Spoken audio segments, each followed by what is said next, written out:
Hebreus, capítulo 11.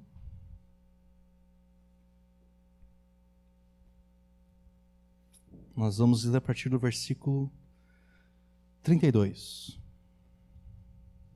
E que mais direi? Faltar-me-ia o tempo contando de Gideão e de Baraque, e de Sansão e de Jefté, e de Davi, de Samuel e dos profetas, os quais pela fé venceram reinos, praticaram a justiça, alcançaram as promessas, fecharam as bocas dos leões, apagaram a força do fogo, escaparam do fio da espada, na fraqueza tiraram forças, na batalha se esforçaram, puseram em fuga os exércitos dos estranhos, as mulheres receberam pela ressurreição os seus mortos. Mas uns, também pela fé, foram torturados, não aceitando o seu livramento para alcançarem uma melhor ressurreição. E outros pela fé experimentaram escárnios e açoites e até cadeias e prisões. Outros pela fé foram apedrejados, cerrados, tentados, mortos ao fio da espada. Outros pela fé andaram vestidos de peles de ovelhas e de cabras, desamparados, aflitos e maltratados, dos quais o mundo não era digno. Pela fé errantes pelos desertos e montes e pelas covas e cavernas da terra. E todos estes, tendo tido testemunho pela fé, não alcançaram a promessa, provendo Deus alguma coisa melhor a nosso respeito, para que eles, sem nós, não fossem aperfeiçoados. Até aqui. Nesse mundo, conquistar e perder, ganhar e ter prejuízo, ser feliz e sofrer, viver e morrer, jamais são consideradas coisas sinônimas. Ou você está empregado, ou você perdeu o emprego.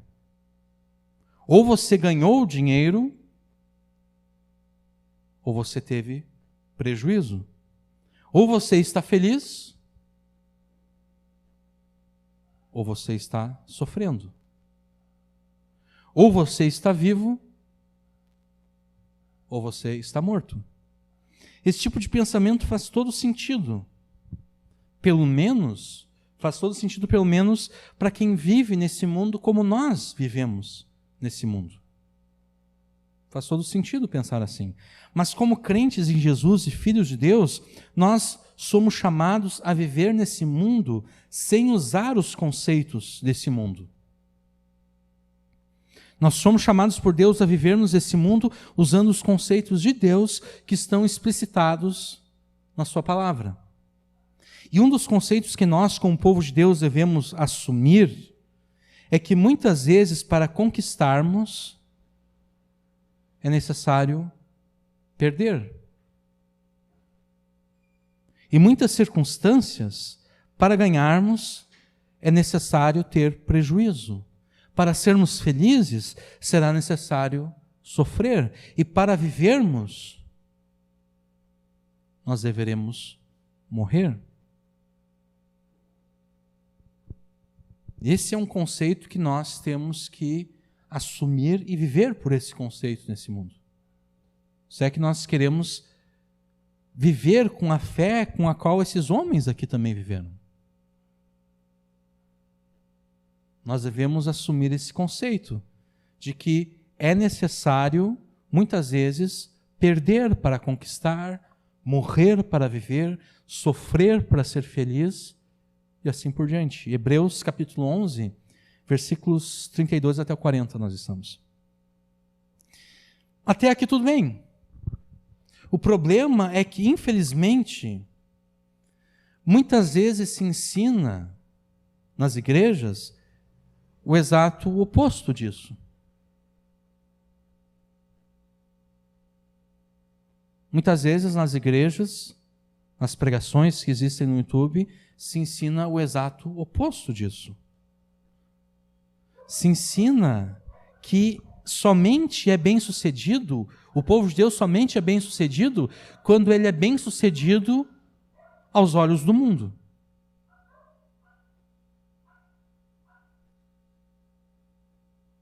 Somente se é bem-sucedido quando se é bem-sucedido conforme o conceito que o mundo tem de ser bem-sucedido. Infelizmente, isso é ensinado em muitas igrejas.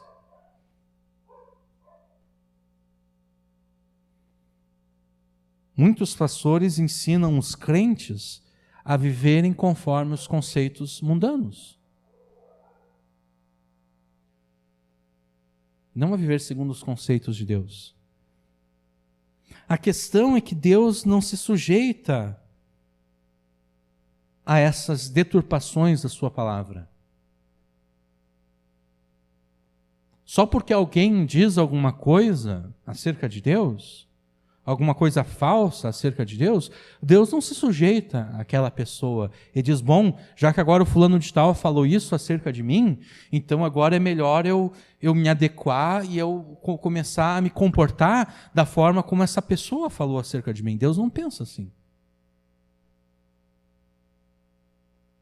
Deus não se sujeita às deturpações da sua palavra.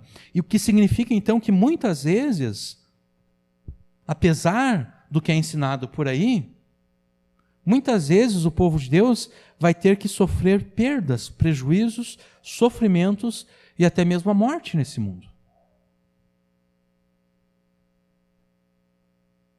E quando confrontados com essas coisas, muitos acabam voltando atrás na fé. Muitos acabam rejeitando a Jesus. Muitos acabam pecando contra o Espírito da graça. Por quê? Porque foi vendido para eles um evangelho falso. Foi vendido para eles um evangelho que Deus existe para satisfazer todos os desejos do seu coração.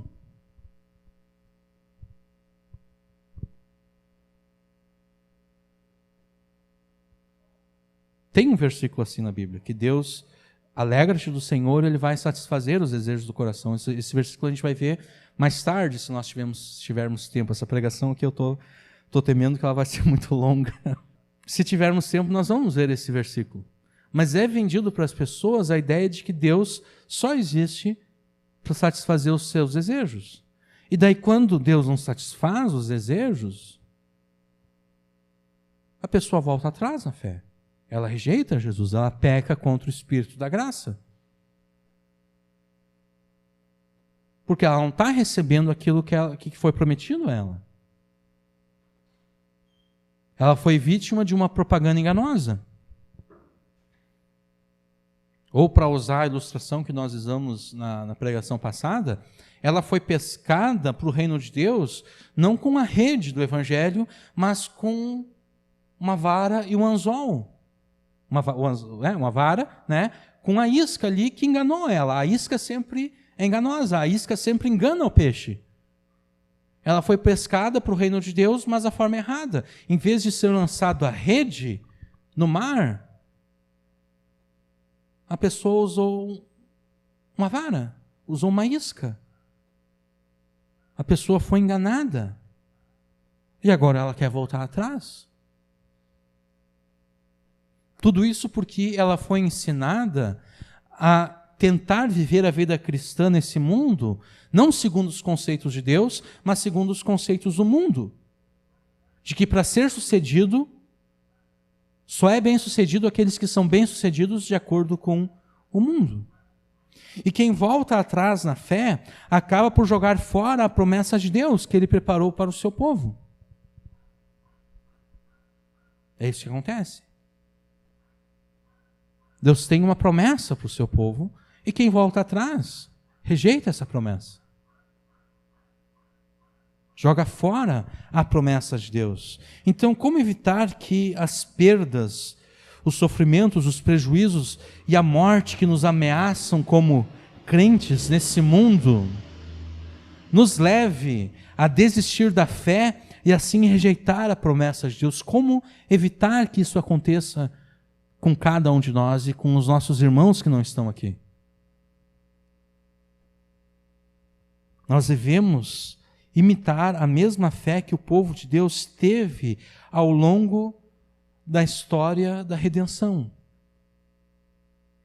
E que fé foi essa?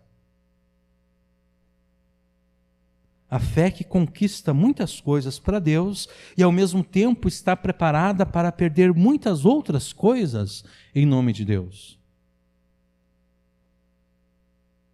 Uma fé que ao mesmo tempo conquista e perde. Essa fé que nós devemos imitar. Creia em Deus de modo a conquistar e perder todas as coisas.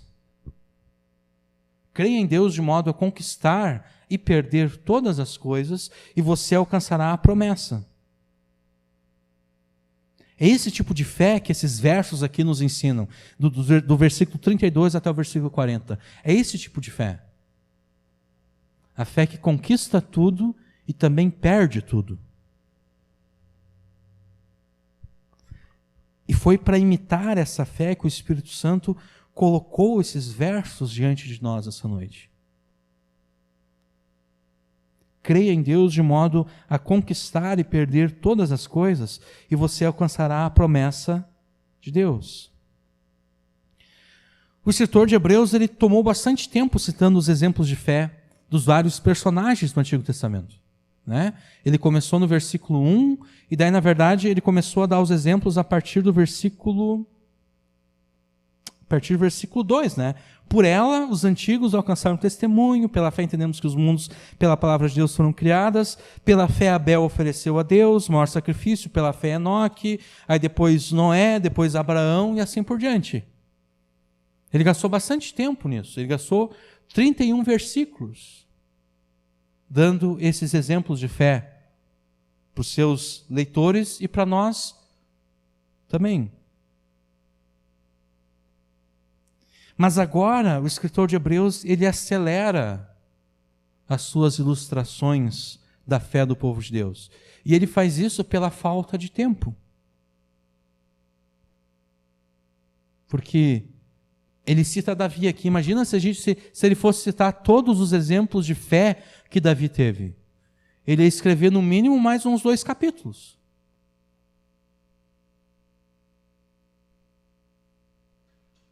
Ou se ele fosse escrever acerca da fé dos profetas, se ele fosse nomear cada um dos profetas e dizer como eles creram em Deus, como a fé deles em Deus se manifestou nesse mundo, ele não ia acabar de escrever. Então, pela falta de tempo, ele tem que resumir o que ele vai dizer a partir de agora.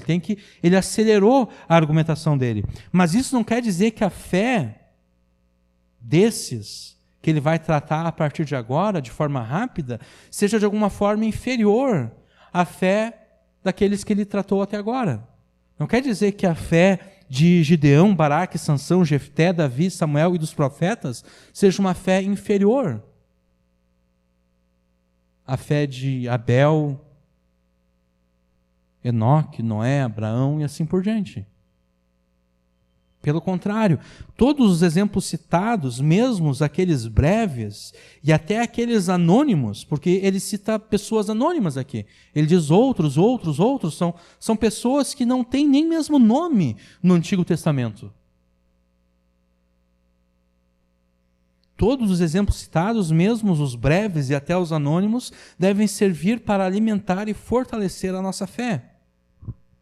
Então, o nosso escritor ele avança rapidamente pela história da redenção, primeiro listando alguns nomes no verso 32, e depois, a partir do verso 33, ele não lista mais nomes, ele só lista os resultados da fé na vida daqueles que daqueles que creram em Deus.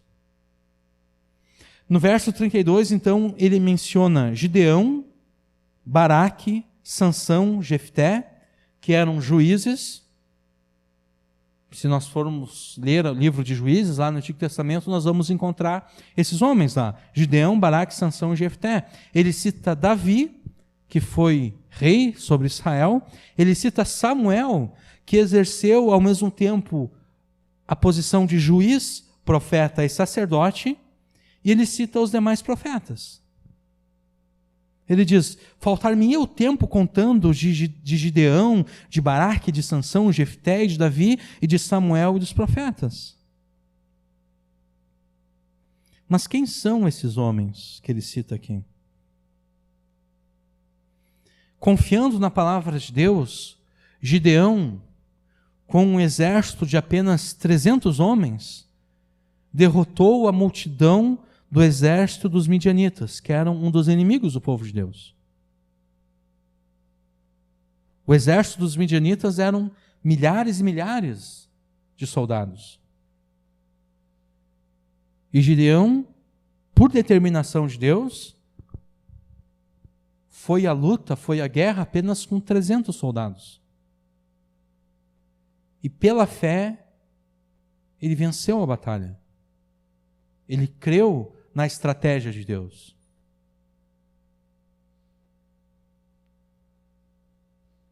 Baraque foi usado por Deus para libertar o povo dos seus inimigos também. Mas agora um outro povo inimigo, os cananeus. Sansão foi usado por Deus de uma forma extraordinária, com uma força sobre-humana, para dar início à libertação do povo de Deus da opressão causada pelos filisteus. Jefté foi usado por Deus para derrotar os amonitas, uma outra nação que afligia constantemente o povo de Deus. Samuel foi um juiz, um profeta, um sacerdote, usado por Deus para derrotar os filisteus, para revelar a palavra de Deus ao seu povo e para ungir os 2 primeiros reis de Israel, Saul e Davi. E Davi foi o maior dos reis de Israel. Deus usou Davi para derrotar e conquistar todas as nações inimigas que habitavam ao redor de Israel. E além de um grande líder político e militar, Davi também foi um líder espiritual do povo. Muitos dos salmos que nós temos foram escritos por Davi.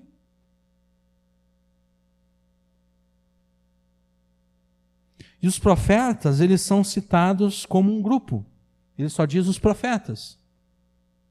Eles foram usados por Deus na derrota dos povos ao redor, na revelação da sua palavra e na repreensão do seu povo, quando o povo de Deus se desviava e pecava contra Deus. Mas esse é apenas um relatório positivo desses heróis da fé.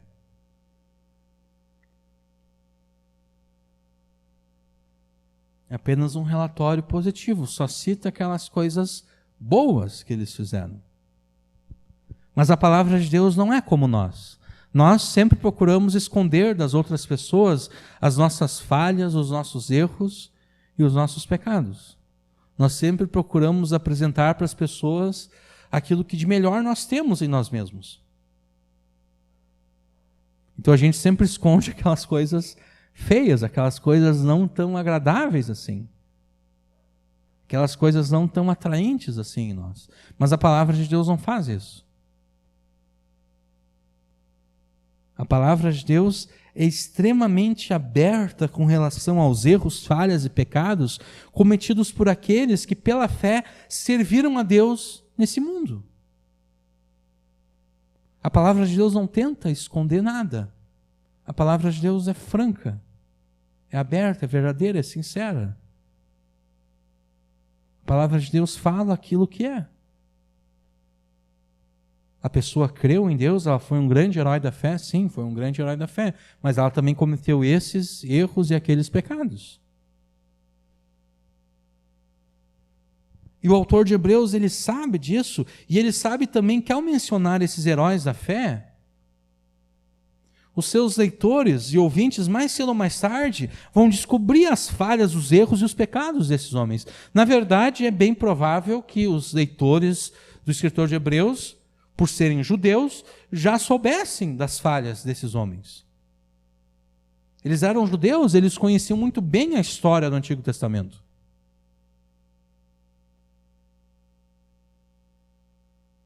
Então é provável que eles já soubessem, e se eles não soubessem, quando ele cita Gideão, Baraque, Sansão, Jefté, Davi, Samuel, os profetas, os seus leitores pensaram, bom, vamos pesquisar a vida dessas pessoas. Então, o escritor de Hebreus, ele sabe disso. Ele sabe que se eles já não soubessem, mais cedo ou mais tarde eles descobririam as falhas, os erros e os pecados desses homens. Mas isso não causa nenhum tipo de preocupação, nem no escritor de Hebreus e nem no Espírito Santo. O Espírito Santo não fica preocupado que nós venhamos a saber dos erros, pecados e falhas dos grandes homens de fé do passado. Por que o escritor de Hebreus e por que o Espírito Santo não se preocupam com isso? Porque nem o escritor de Hebreus e nem o Espírito Santo estão preocupados em apresentar uma ideia irrealista de uma fé perfeita, uma ideia que não é real de uma fé perfeita, mas sim a ideia de uma fé verdadeira.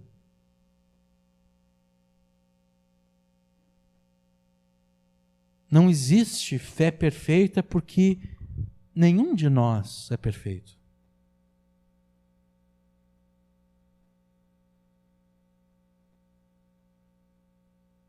Então o Espírito Santo não está preocupado em esconder os erros dos homens de Deus, porque se ele escondesse os erros dos homens de Deus, ele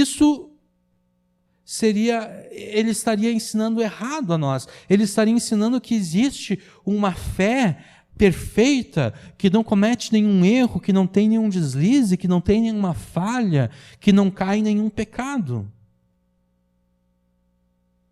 Isso seria simplesmente mentira.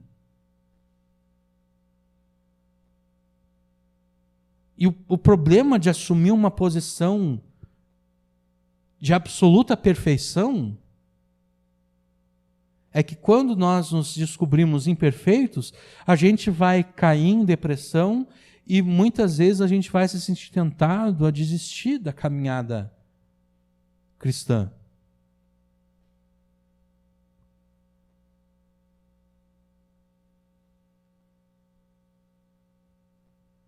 Isso aconteceu ao longo da história da igreja. Por exemplo, era comum na igreja primitiva, na igreja pós-apostólica, depois da morte dos apóstolos, era comum, havia dois costumes com relação ao batismo. Ou se batizava a criança assim que ela nascia, ou se adiava o batismo para quando a pessoa estivesse perto da morte. Porque a ideia que se tinha era a seguinte: a partir do momento que se batizava, se a pessoa cometia algum erro, ela estava perdida. Então, para evitar que as pessoas se perdessem eternamente, o batismo, muitas vezes, era atrasado até que a pessoa estivesse com o pé na sepultura, como se diz. É bom, já que essa pessoa está morrendo agora, a gente pode batizar ela, porque ela não vai ter mais nenhuma chance de cometer nenhum pecado grave, então ela não vai ter nenhum problema com Deus. Por que esse tipo de pensamento? Porque eles assumiram uma ideia de perfeição irrealista.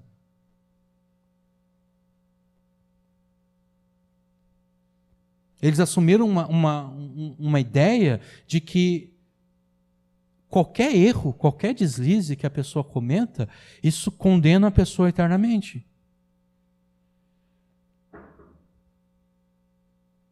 Então o Espírito Santo não quer nos enganar com relação a nenhuma coisa e não quer nos enganar com relação a isso. Por isso que ele não está preocupado em esconder os erros daqueles que creram em Deus e foram fiéis a Deus no passado. Então, não existe a fé perfeita porque nenhum de nós é perfeito. Nós somos todos caídos, nós vivemos num mundo caído e nós estamos sujeitos a muitas fraquezas e muitos pecados. Mas ainda assim, pela graça de Deus, alguém fraco e pecador como nós pode ter uma fé verdadeira e uma fé efetiva em Deus, uma fé que conquista aquilo que Deus quer que essa fé conquiste. Por exemplo, Sansão. Sansão, a todo momento, ele quebrava o seu voto de nazireu.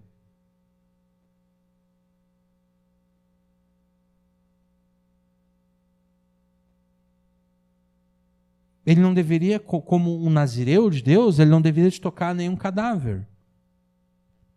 Ele não deveria de comer nada que tivesse tido contato com algum cadáver.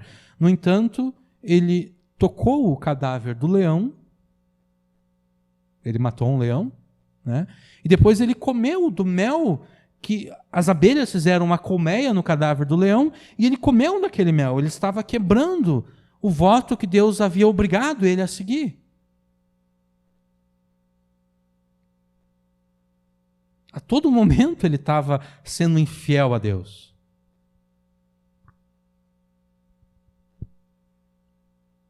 Sansão falhou nesses momentos em que ele errou e pecou.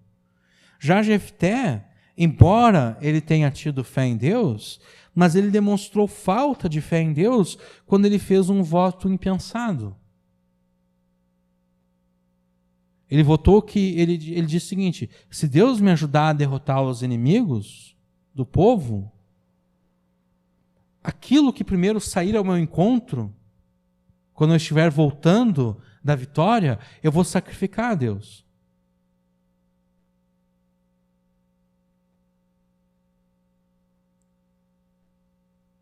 E quem saiu ao encontro dele foi a sua filha. E há muita discussão se de fato ele sacrificou a filha dele, se ele de fato matou a filha dele em sacrifício a Deus, ou simplesmente ele deu uma ajeitadinha no voto simplesmente para manter a filha dele a virgem, ela não casaria, ficaria eternamente consagrada a Deus, não casaria. Muitos argumentam, não, ele não poderia ter matado a filha dele porque a lei de Deus proíbe o sacrifício humano. Mas a gente também tem que se lembrar que em Juízes eles não estavam muito preocupados com aquilo que a lei de Deus ordenava ou não. 2 vezes aparece o seguinte versículo no livro de Juízes: naqueles dias não havia rei em Israel e cada um fazia aquilo que bem queria fazer. Então não é impossível pensar que Jefté de fato tenha sacrificado a sua filha a Deus por causa de um voto impensável, porque ele não teve fé em Deus.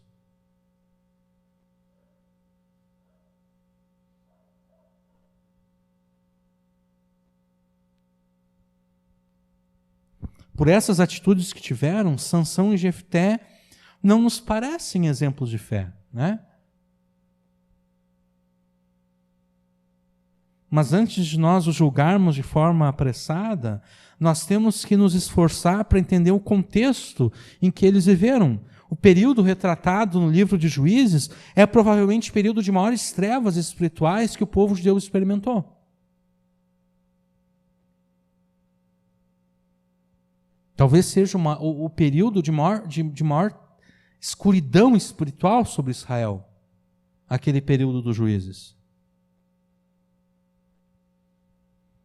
E ler o livro de Juízes pode ser depressivo, inclusive, pela quantidade de pecados e coisas erradas que estavam acontecendo em meio ao povo de Deus. Porque nós saímos do livro de Josué, em que Deus está com o seu povo, o povo de Deus está conquistando os seus inimigos, e daí nós entramos em Juízes e as coisas começam a dar errado. E o povo de Deus começa a fazer coisas erradas e coisas terríveis.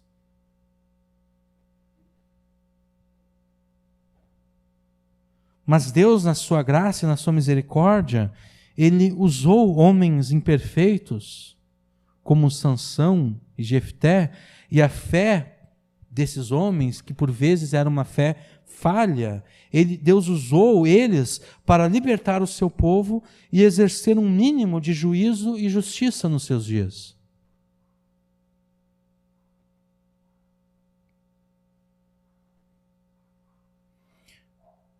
O livro de Juízes mostra o homem na sua pecaminosidade total.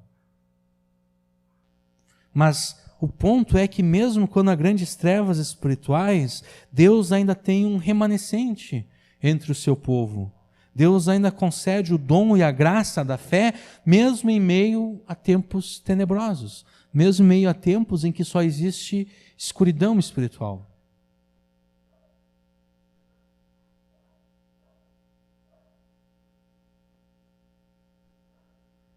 Além deles, além de Jefté e Sansão, antes de ser vitorioso na batalha, Baraque se acovardou. Ele não quis sair em guerra. Ele se acovardou. E ele só foi à guerra depois que a profetisa Débora prometeu que iria com ele. Mesmo sendo fiel em todas as coisas, Samuel não conseguiu ensinar os seus filhos a serem fiéis a Deus.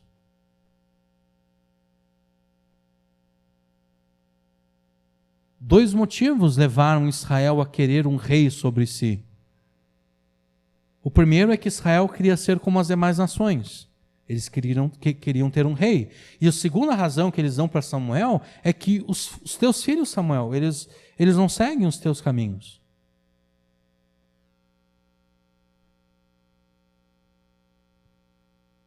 Então Samuel foi fiel em todas as coisas, mas ele não conseguiu passar a fé que ele tinha em Deus para os seus filhos.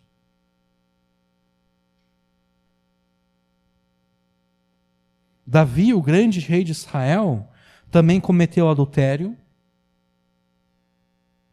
mandou matar o marido da mulher com a qual ele adulterou, se recusou a fazer justiça no caso da sua filha estuprada,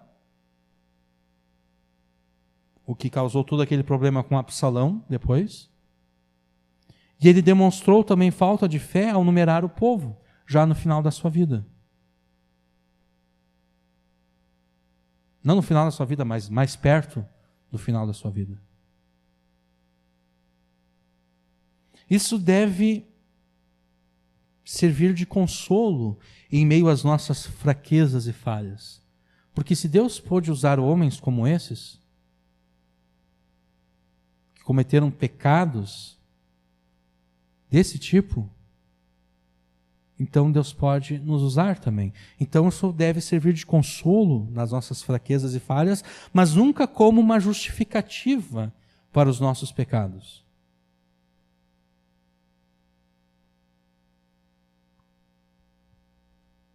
Nenhum desses heróis da fé tiveram o que nós temos. Eles não tinham a revelação completa da palavra de Deus. Mas nós temos a revelação completa de Deus. O Espírito Santo agia de forma limitada na antiga aliança.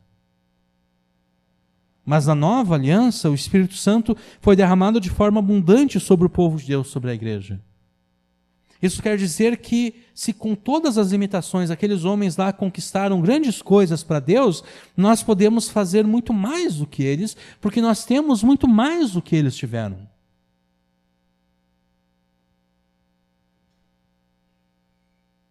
Isso coloca mais responsabilidade sobre nós. Então, por isso que eu disse, os erros e as falhas deles devem nos servir de consolo e conforto nos nossos próprios erros e falhas, mas nunca como uma justificativa, como uma forma de nos desculpar para tentar explicar a Deus os nossos pecados. Ó Deus, eu cometi esse pecado, mas Davi também cometeu. Deus não aceita esse tipo de argumentação. Pelo contrário, a gente deve fazer aquilo que Paulo fala, tanto em Romanos como em Coríntios, eu acho, se eu não me engano. Paulo fala que as coisas que foram escritas anteriormente, no Antigo Testamento, foram escritas para o nosso ensino. Ou seja, é muito bom que Deus pode usar um adúltero e um assassino como Davi. Mas então, eu devo evitar qualquer situação em que me coloque na posição de cometer adultério e de cometer um assassinato, para que então eu possa ser muito mais usado por Deus do que Davi foi.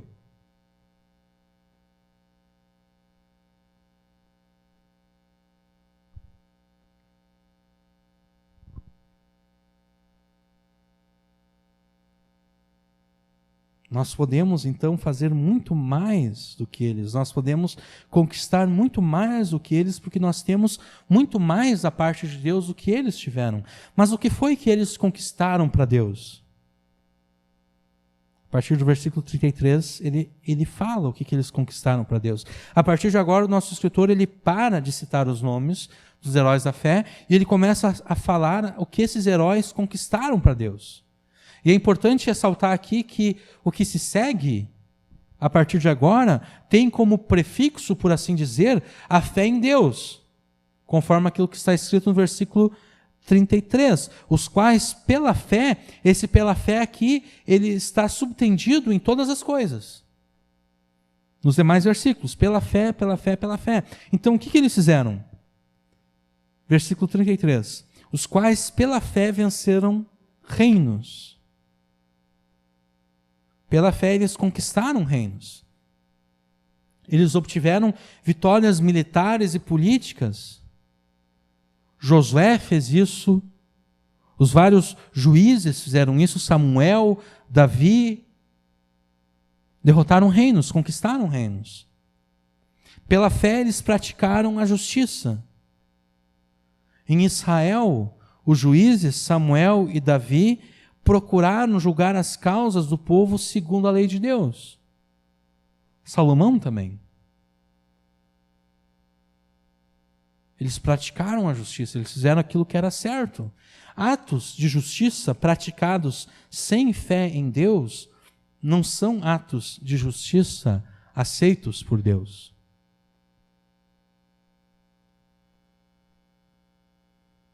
Tudo aquilo que não é feito com base na fé de que Deus é aquele que define aquilo que é certo e aquilo que é errado, não pode ser um ato de justiça, mas apenas um ato de injustiça.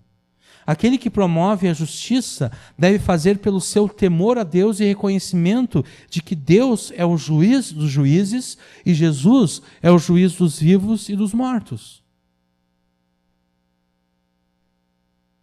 Qualquer ato que não procede desse entendimento básico jamais será aceito por Deus como um ato de justiça, mas como um ato de rebeldia, de rebelião por parte dos homens pecadores. Pela fé, continua no versículo 33, eles alcançaram o cumprimento das promessas. Que promessas são essas? Essa pergunta é importante por causa daquilo que o próprio escritor de Hebreus escreveu, por exemplo, no versículo 13. Hebreus 11, versículo 13. Todos estes, Abraão, Isaque e Jacó, todos estes morreram na fé sem terem recebido as promessas, mas vendo-as de longe e crendo-as e abraçando-as, confessaram que eram estrangeiros e peregrinos na terra. E também aquilo que estava escrito no versículo 39. Hebreus 11, 39.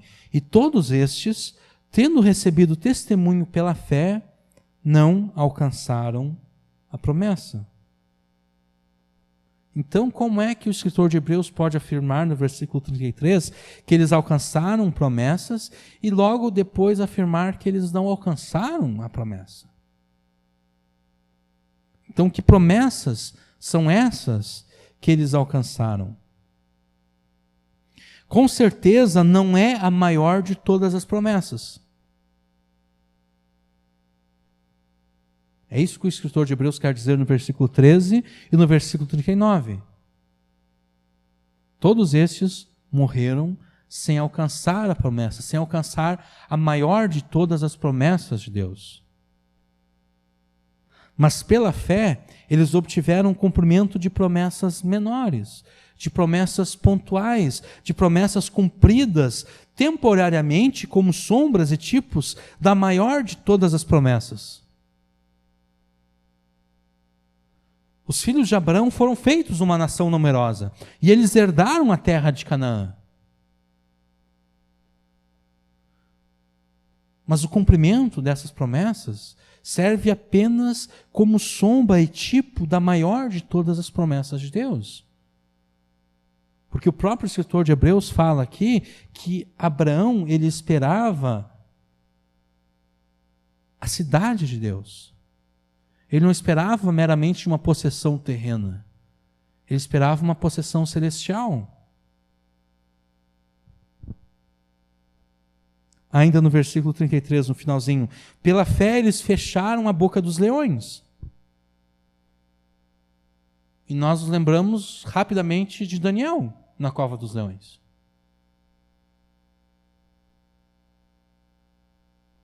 Daniel, pela fé, fechou a boca dos leões. Eles não o mataram, mas também Davi, também Sansão. Davi matou um leão, Sansão matou um leão.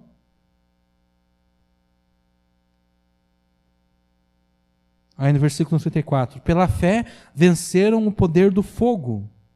E aqui nós nos lembramos dos 3 amigos de Daniel. Ao se recusar a adorar os deuses da Babilônia, os 3 amigos de Daniel foram lançados na fornalha de fogo ardente. Mas pela fé em Deus, o fogo não causou nenhum dano a eles.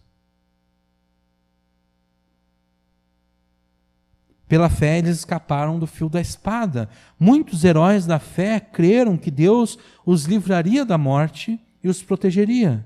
E por essa fé eles receberam o livramento de Deus. Das fraquezas tiraram forças. Sansão, Davi, Elias e os profetas, Esdras e Neemias, esses e muitos outros heróis da fé se sentiram fracos e derrotados muitas vezes.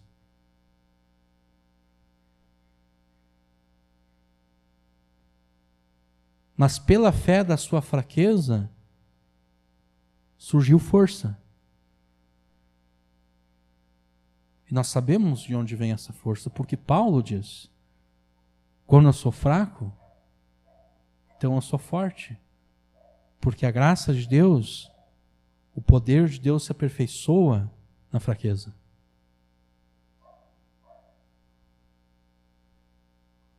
Versículo 34 ainda. Pela fé eles se fizeram poderosos na guerra e colocaram os exércitos inimigos em fuga. Muitos desses heróis da fé, apesar de serem fracos, pela fé em Deus, eles venceram grandes guerras contra inimigos poderosos.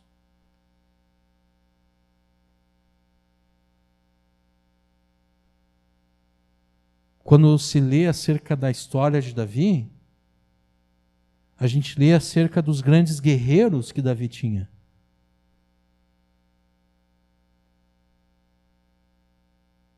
Guerreiros de elite, nós poderíamos dizer. Pessoas especializadas na arte da guerra. Eles puseram em fuga os exércitos inimigos. Versículo 35. Pela fé, as mulheres receberam de volta os seus mortos pela ressurreição.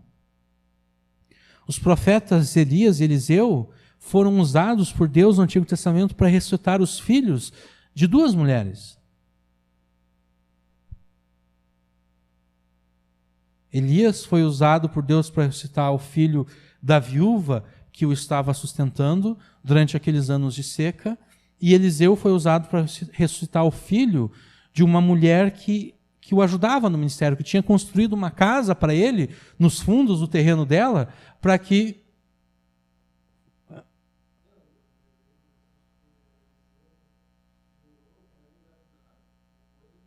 E depois, exatamente, a mulher queria ter filhos, não tinha, ele orou, ela engravidou, aí o filho morre, aí ele vai lá e ressuscita o filho. Obrigado pela lembrança. Elias e Eliseu, então, foram usados para trazer a ressurreição dentre os mortos, para ressuscitar pessoas. Não há outros relatos no Antigo Testamento de ressurreição. Pelo menos até onde eu lembro aqui, acho que não existem outros relatos. Então, essas 2 mulheres, pela fé, elas receberam os seus mortos de volta.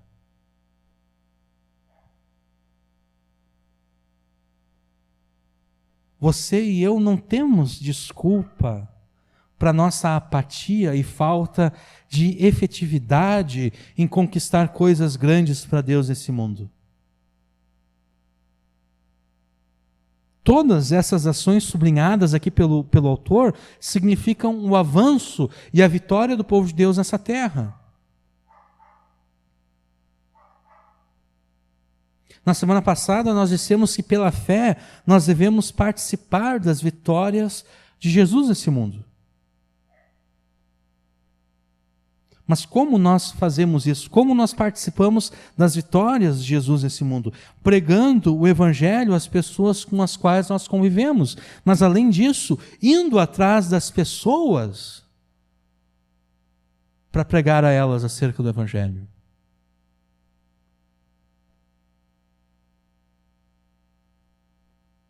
Porque o que Deus precisa agora, ou não precisa, Deus não precisa de nada. O que Deus quer não é que nós tenhamos um exército poderoso do ponto de vista humano que possa derrotar e matar pessoas nesse mundo.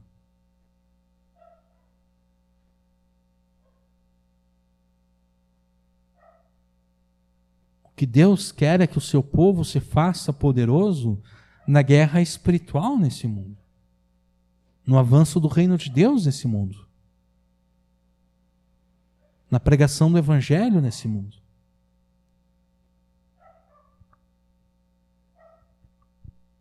E aproximando-se, Jesus falou-lhes: toda autoridade me foi concedida nos céus e na terra. Portanto, ide, fazei discípulos de todas as nações, batizando-os em nome do Pai, do Filho e do Espírito Santo, ensinando-lhes a obedecer todas as coisas que vos ordenei.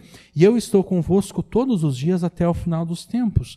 Como você pode afirmar ter atendido ao chamado do Evangelho e ter crido em Jesus, se você nem mesmo atende o chamado que o Evangelho faz para que você pregue aos outros acerca de Jesus?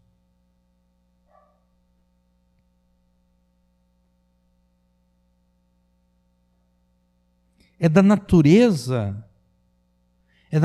da fé, que é a certeza das coisas que esperamos, mas que ainda não vemos. É da natureza e é próprio dessa fé conquistar grandes coisas para Deus.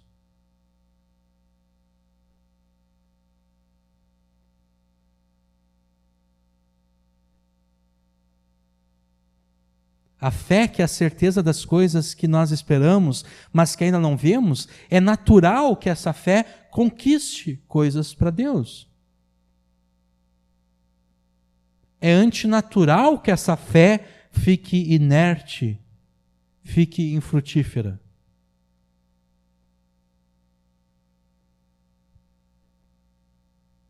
Se nós não estamos conquistando grandes coisas para Deus, o que isso diz então acerca da nossa fé em Deus?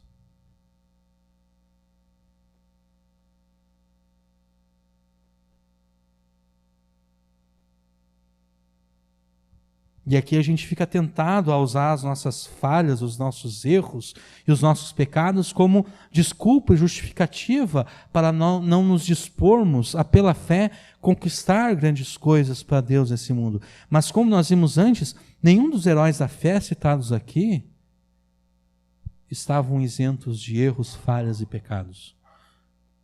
Então nós também não podemos usar essas coisas como desculpa para a falta da nossa efetividade nessa fé em Deus.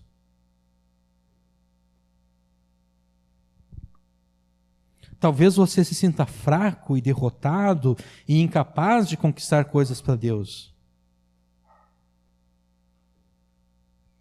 Mas eles também se sentiram. Nós vimos ali das fraquezas, eles tiraram força. Às vezes, as maiores manifestações do poder de Deus acontecem exatamente entre aqueles que, mesmo se sentindo fracos e derrotados em si mesmos, ainda assim creem em Deus.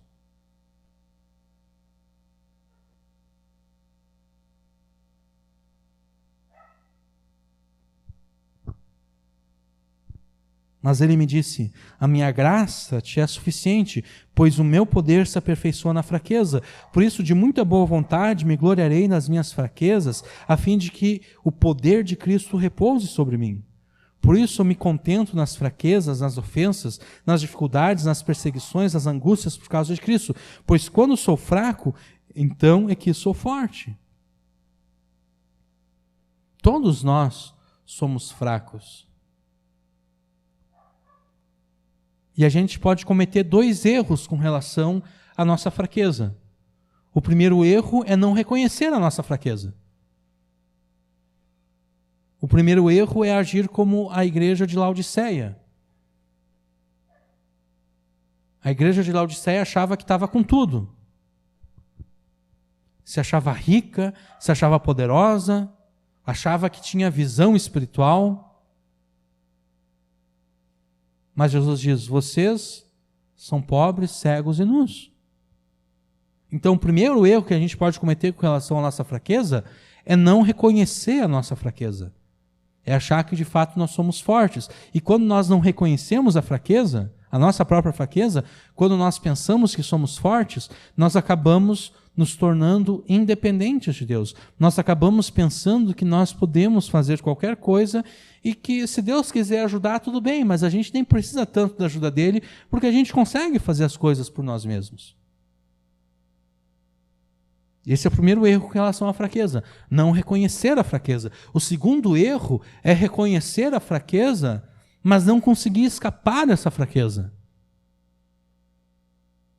É continuar vivendo em função dessa fraqueza.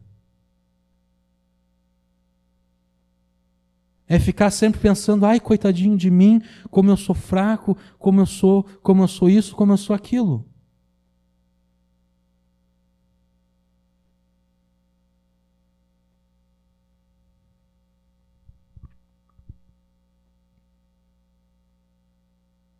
Todos nós somos fracos, todos nós temos que vencer essa fraqueza.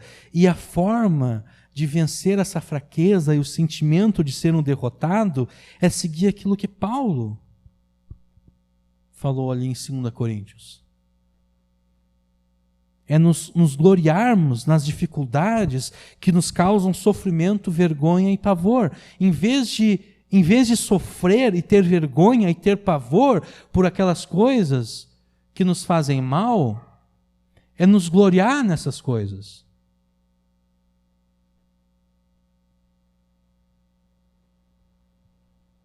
E então crer no Deus que usa os loucos, os fracos, os insignificantes, os desprezados, para envergonhar os sábios, os fortes e aqueles que acham que são alguma coisa nesse mundo.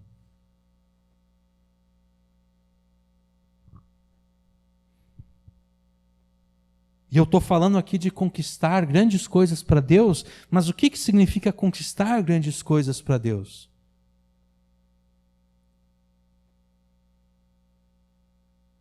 Depende muito, na verdade, depende totalmente dos dons que Deus entregou a cada um de nós e da vontade de Deus para nós de forma individual.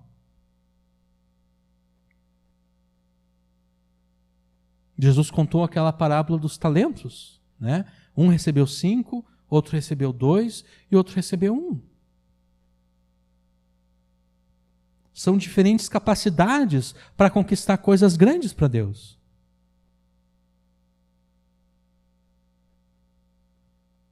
Talvez Deus não tenha nos chamado a nenhum de nós para ganharmos milhares de pessoas para Cristo.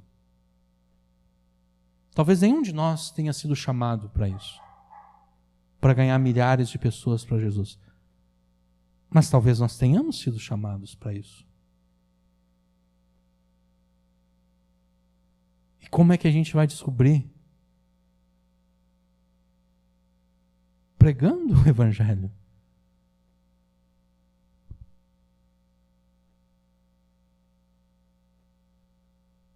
Eu só vou saber se eu fui chamado por Deus para ganhar milhares de pessoas, ou apenas centenas de pessoas, ou quem sabe somente dezenas de pessoas, ou talvez somente um punhado de pessoas. Eu só vou saber disso. Eu só vou saber para que Deus me chamou pregando o Evangelho.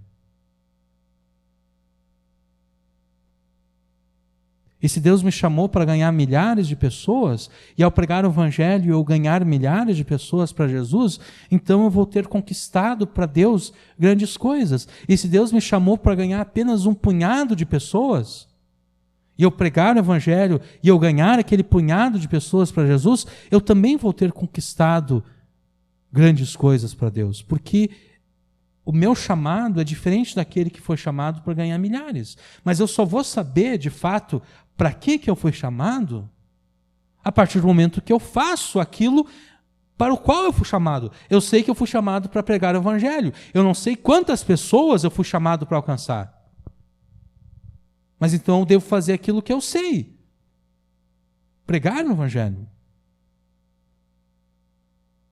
E se Deus me chamou para ganhar milhares ou apenas algumas poucas pessoas, isso não importa. A questão é que eu vou pregar o Evangelho e eu vou ganhar as pessoas que Deus determinou que eu ganhe. E ao fazer isso, eu vou estar conquistando grandes coisas para Deus.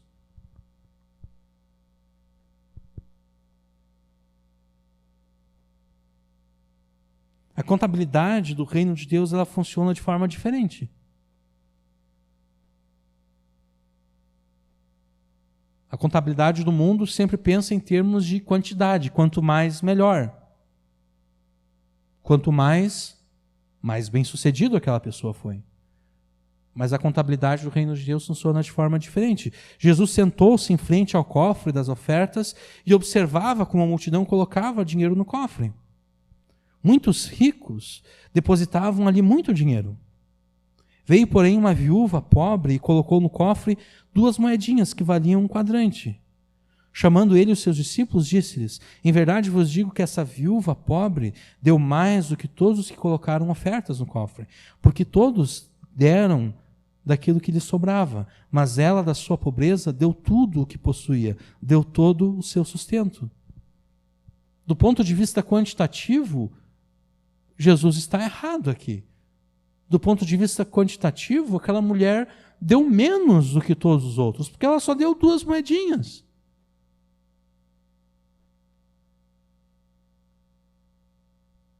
Mas a contabilidade do reino de Deus não trabalha em termos de quantidades.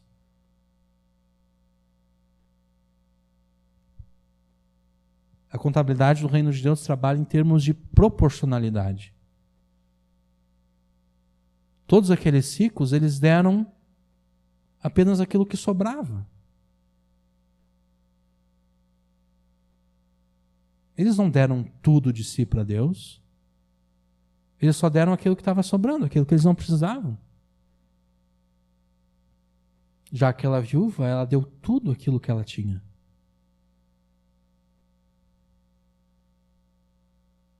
A nossa fé, ela não é medida pelo tanto que nós conquistamos em termos de quantidade. A nossa fé é medida pelo nosso grau de comprometimento e entrega com relação à conquista ao máximo que nós podemos. Existem histórias de missionários que lutaram por anos e décadas na evangelização de certos povos, e no final do ministério deles, tudo o que eles tinham para apresentar era apenas 1 ou 2 convertidos. Anos e anos e décadas pregando, e tudo que eles tinham para apresentar no final do ministério era só uma pessoa que creu no Evangelho. Aos olhos daqueles que enxergam tudo segundo os conceitos mundanos, esses missionários desperdiçaram as suas vidas.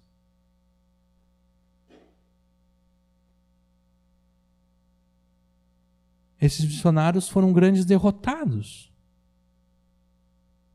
Aos olhos do mundo e daqueles que enxergam todas as coisas segundo os conceitos mundanos, esses missionários, eles não conquistaram nada.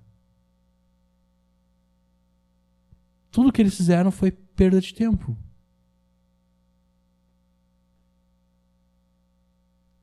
O que as pessoas que pensam assim não sabem é que depois da morte desses missionários, aquele um convertido, aqueles dois convertidos, foram e conquistaram o seu povo inteiro para Jesus.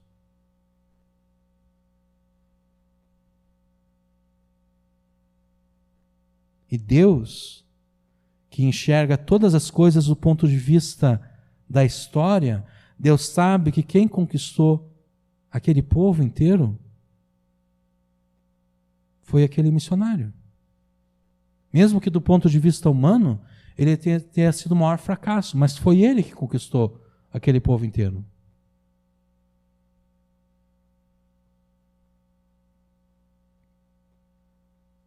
E Deus considera isso porque aquele missionário entregou tudo de si para Deus. Ele gastou toda a sua vida. Como essa viúva pobre. Ele deu tudo o que ele tinha. Parece pouquinho. Mas ele deu tudo aquilo que ele tinha.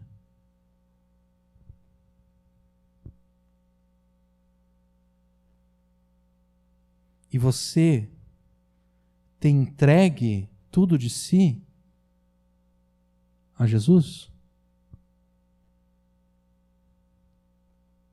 Aproximou-se dele um dos escribas que o ouvira discutir e, percebendo que lhes havia respondido bem, perguntou-lhe: qual é o principal de todos os mandamentos? Jesus respondeu: o principal é: ouve, Israel, o Senhor nosso Deus é o único Senhor. Amarás o Senhor teu Deus de todo o coração, de toda a alma, de todo o entendimento e de todas as forças. E o segundo é este: amarás o teu próximo como a ti mesmo. Não há outro mandamento maior do que esses. Você tem amado a Deus e a Jesus com todo o teu coração, toda a tua alma, todo o teu entendimento e todas as tuas forças? Amar a Deus dessa forma significa se entregar a Deus dessa forma. Significa se entregar a Deus de todo o coração, toda a alma, todo o entendimento e todas as forças. Significa se entregar por completo a Jesus para a concretização dos propósitos de Deus nesse mundo. É isso que você tem feito? Você tem se entregado de forma completa, de forma inteira, à pregação do Evangelho?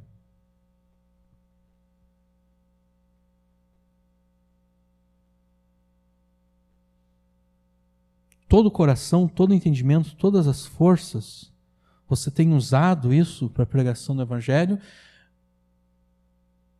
Ou você só está dando aquilo que te sobra?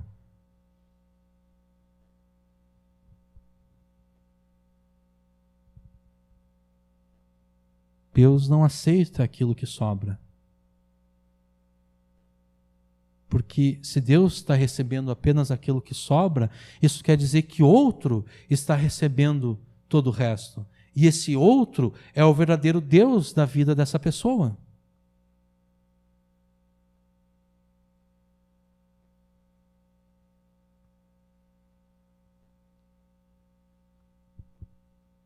Como você pode dizer que ama a Deus e que adora Jesus se não se entrega de forma completa à pregação do Evangelho de Jesus?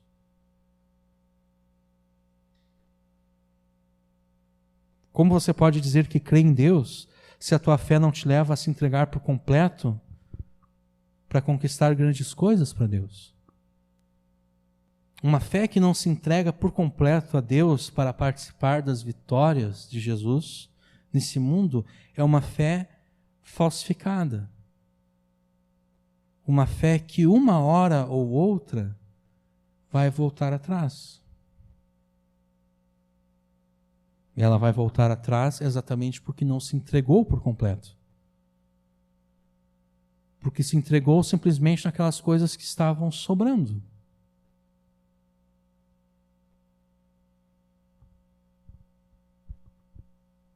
Imite a fé desses homens e mulheres do passado e participe das vitórias de Jesus nesse mundo. Creia em Deus de modo que seja natural para você se entregar por completo à obra da pregação do Evangelho a todas as pessoas. Creia em Deus de modo a conquistar grandes coisas para Jesus. E enquanto você crê em Deus e conquista grandes coisas para Jesus, saiba que por vezes você será chamado também a perder muitas coisas, se não todas as coisas, e tudo isso por amor a Jesus. Isso a gente começa a perceber a partir da segunda metade do versículo 35. Nesses versículos aqui, além da experiência dos homens e mulheres de Deus que aparece no Antigo Testamento, o nosso escritor também cita o que aconteceu no período interbíblico, no período que aconteceu entre o final da escrita do Antigo Testamento e o início da escrita do Novo Testamento. Um período de aproximadamente 400 anos. Nesse período, houve um rei chamado Antíoco Epifânio, um rei que dominou sobre a Síria, e ele dominou sobre o território de Israel. E ele procurou paganizar o culto a Deus no templo em Jerusalém. Ele queria que os judeus, no templo lá em Jerusalém, que havia sido reconstruído por Esdras e Neemias, depois do cativeiro babilônico, ele queria que lá fossem adorados também outros deuses, além do Deus de Israel. E muitos judeus, eles resistiram a essa paganização do culto. E eles foram perseguidos, eles foram torturados e eles foram mortos.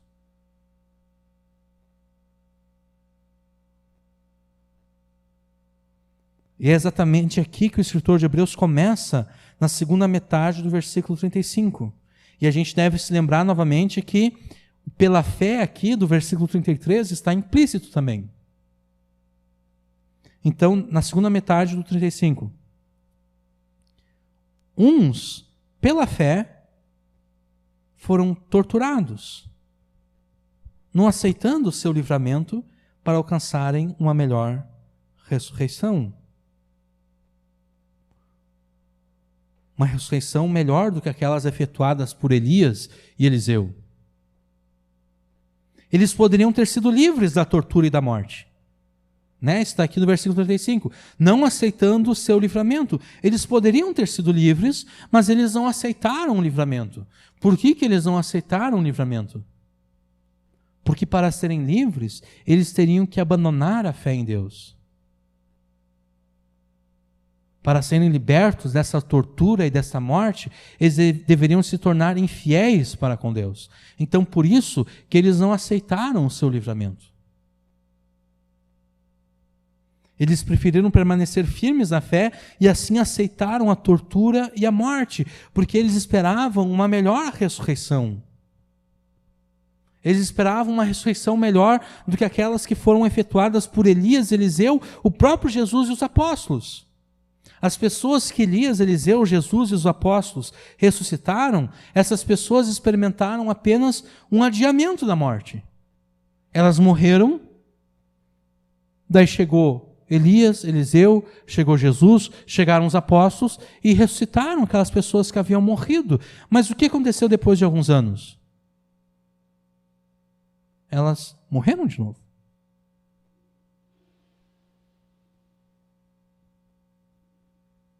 Elas foram ressuscitadas e morreram de novo. A ressurreição delas foi apenas um adiamento da morte. Elas apenas escaparam da morte por alguns anos, mas os anos passaram e a morte alcançou elas de novo.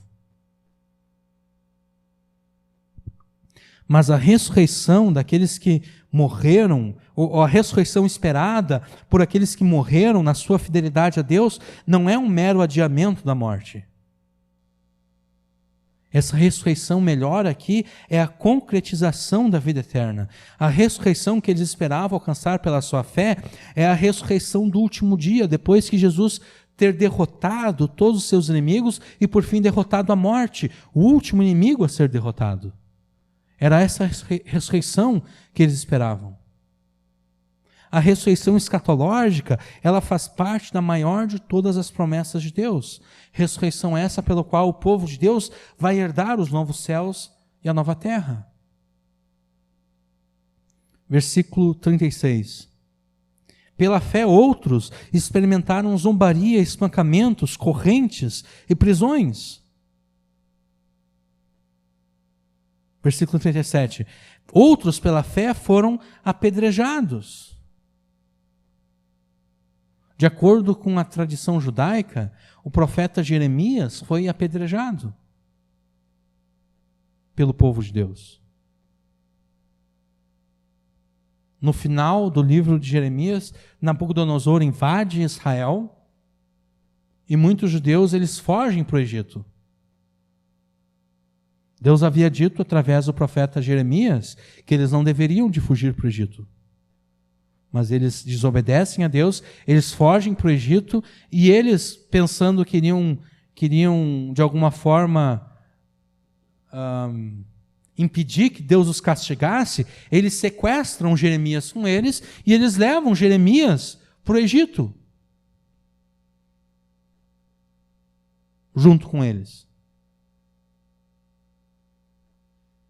Eles pensaram, bom, já que a gente está trazendo o profeta de Deus aqui junto com a gente para o Egito, Deus não vai trazer nenhum mal sobre nós aqui no Egito. Jeremias continuou pregando a palavra de Deus e diz a tradição judaica que ele foi apedrejado pelos judeus lá no Egito. E Jesus, quando lamenta sobre Jerusalém e sobre os seus líderes espirituais, ele diz o seguinte: Jerusalém, Jerusalém, que matas os profetas e apedrejas os que te são enviados. Muitos profetas que falaram a palavra de Deus foram apedrejados pelo próprio povo de Deus, pelos líderes espirituais do povo de Deus, porque eles não aceitavam a palavra de Deus. E tudo isso aconteceu pela fé. A mesma fé que levou alguns a derrotarem inimigos, exércitos estrangeiros, por essa mesma fé, os profetas foram apedrejados.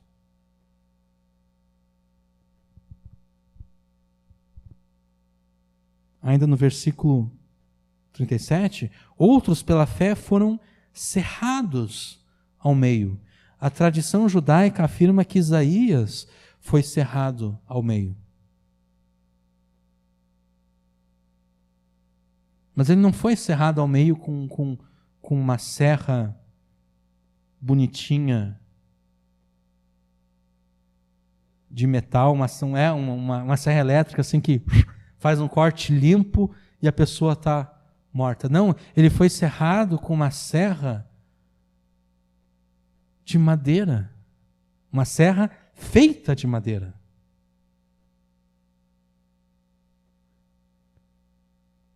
Eu já trabalhei com madeira bruta e eu já enfiei farpa nos dedos, nas mãos. E dói, é uma coisa desagradável. Agora, essa coisa desagradável é só uma farpinha. É só um pedacinho de madeira que entrou na pele, na carne. Agora imagina a pessoa ser cerrada com uma serra feita de madeira. Diz a tradição judaica que foi assim que Isaías morreu. O povo não aceitou a palavra de Deus que ele estava falando e ele foi morto.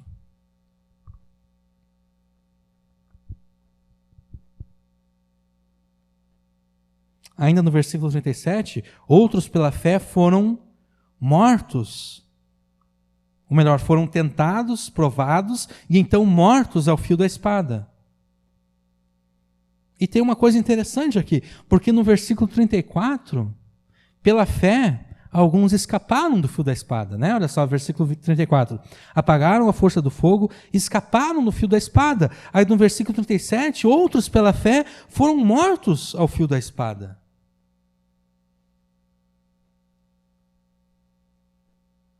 Como é possível que a mesma fé leve uns a escaparem do fio da espada e outros venham por essa mesma fé a morrer pelo fio da espada? Para nós isso parece contraditório. Se a fé livra alguns do fio da espada, deve livrar a todos do fio da espada. Para nós parece contraditório isso, conflituoso, mas apenas parece contraditório para nós porque nós não entendemos a natureza da fé em Deus. O nosso escritor aqui, o escritor de Hebreus, ele não vê contradição alguma, porque a fé é a atitude de dependência de Deus, e não a falsa ideia de que pela fé nós mudamos os planos de Deus com relação a cada um de nós. É a mesmíssima fé no mesmo Deus que causa as duas coisas nos filhos de Deus. Uma hora, o livramento da morte, uma hora escapa do fio da espada, e na outra hora morre no fio da espada. Uma hora o livramento da parte de Deus, outra hora o martírio das testemunhas de Jesus. A fé não é um instrumento humano para mudar a vontade e os planos de Deus. A fé não é um meio pelo qual nós controlamos a vontade de Deus com relação a nós. A fé é o meio pelo qual nós experimentamos a providência de Deus nas nossas vidas. Seja essa providência a vitória, seja essa providência a derrota. Derrota do ponto de vista humano. Aparente derrota. A fé é um instrumento de Deus para conformar os seus filhos à sua vontade soberana.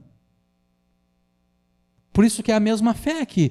Pela mesma fé, uns escaparam do fio da espada, porque era da vontade de Deus que eles escapassem do fio da espada. Outros, pela mesma fé, foram mortos ao fio da espada, porque era da vontade de Deus que eles fossem mortos ao fio da espada.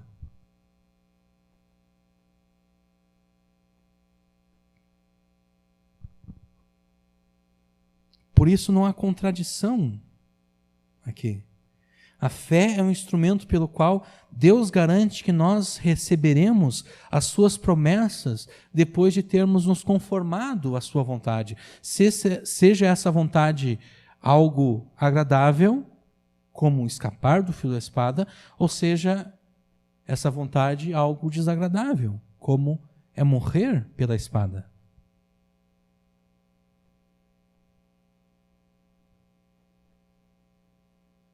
Então não há contradição aqui entre pela fé escapar do fio da espada e pela fé ser torturado e morto ao fio da espada, ou então morto por apedrejamento. Não há contradição aqui.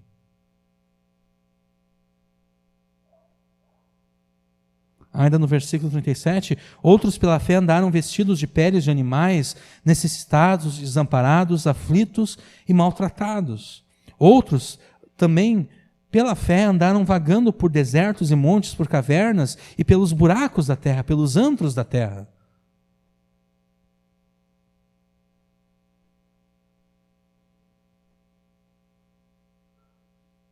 Davi, Elias, os profetas e os fiéis do período interbíblico, que se negaram a paganizar o culto, todos eles experimentaram essas coisas. É a fé que permite que o povo de Deus permaneça firme, fiel e constante em meio a todos esses sofrimentos. É a fé em Deus que faz isso. A fé desses servos de Deus é extremamente ofensiva às pessoas ao seu redor. Por isso que elas se tornaram necessitadas. Por isso que elas foram maltratadas. Por isso que elas foram torturadas, por isso que elas foram mortas, porque a fé delas era ofensiva às outras pessoas. Aquilo que elas diziam acerca de Deus era ofensivo às pessoas que as ouviam. As pessoas se sentiam ofendidas e por isso então perseguiram, mataram, torturaram e maltrataram aqueles que foram fiéis a Deus.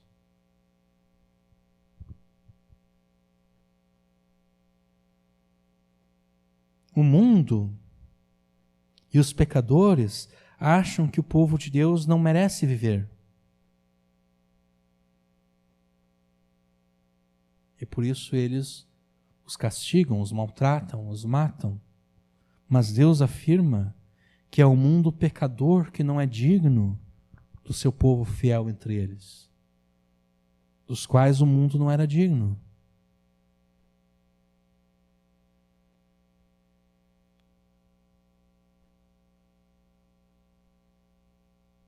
O mundo não era digno das pessoas que foram torturadas, mortas, que foram escarnecidas, receberam açoites, foram presas, apedrejadas, serradas, tentadas, mortas ao fio da espada, que andavam vestidos de peles de ovelhas e de cabras, que eram desamparados, aflitos, maltratados. O mundo não era digno dessas pessoas. Normalmente nós pensamos que o mundo não é digno dos grandes, dos poderosos. Mas Paulo já disse em 1 Coríntios que Deus escolhe as coisas fracas, as coisas loucas, as coisas desprezíveis e as coisas que não são, para envergonhar e para desfazer de todos aqueles que se acham fortes e poderosos e que se acham alguma coisa nesse mundo.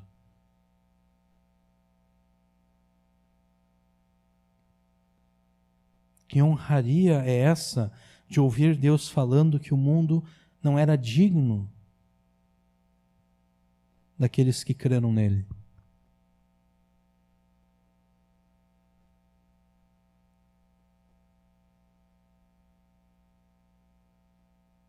E aqui é que a igreja muitas vezes erra. Quando a igreja tenta procurar o reconhecimento do mundo, a igreja está dizendo que ela quer que o mundo seja digno dela.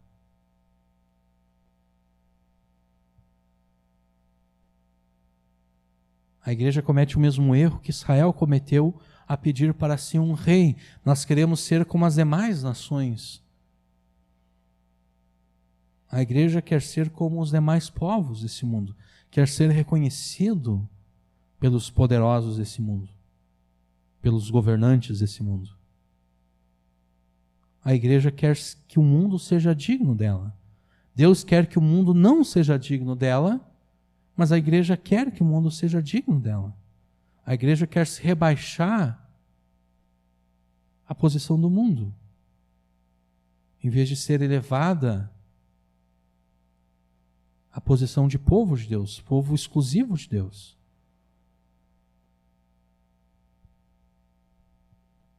A fé em Deus e a nossa fidelidade a Ele vai levar o mundo a nos odiar, a nos tratar mal e até mesmo a nos matar.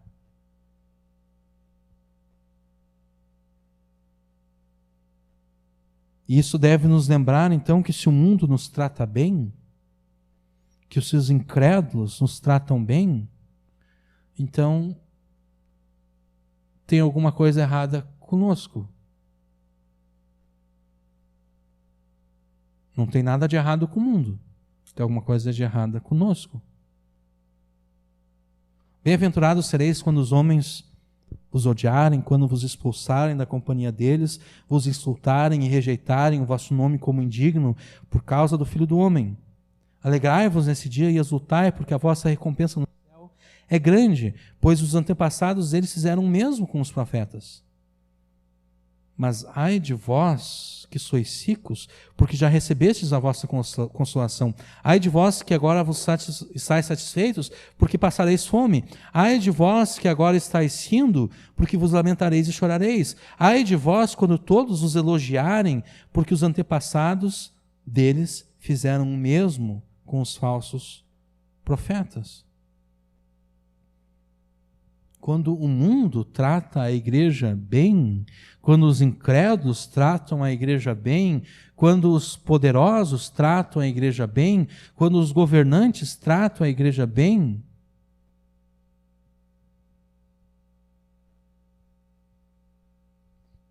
talvez a igreja tenha abandonado a sua fé.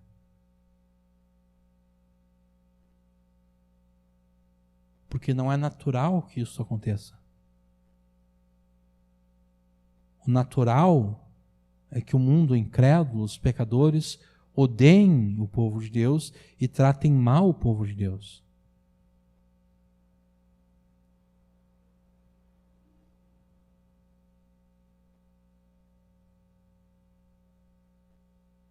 Muitas vezes o povo de Deus não vai ter uma vida fácil nesse mundo. Pela nossa fidelidade a Deus, muitas vezes nós não vamos poder usufruir os mesmos bens que os incrédulos usufruem, exatamente porque nós seremos necessitados, aflitos, maltratados. O povo de Deus normalmente não terá mansões, roupas de grife ou as coisas que o mundo constantemente se preocupa e se mata para obter.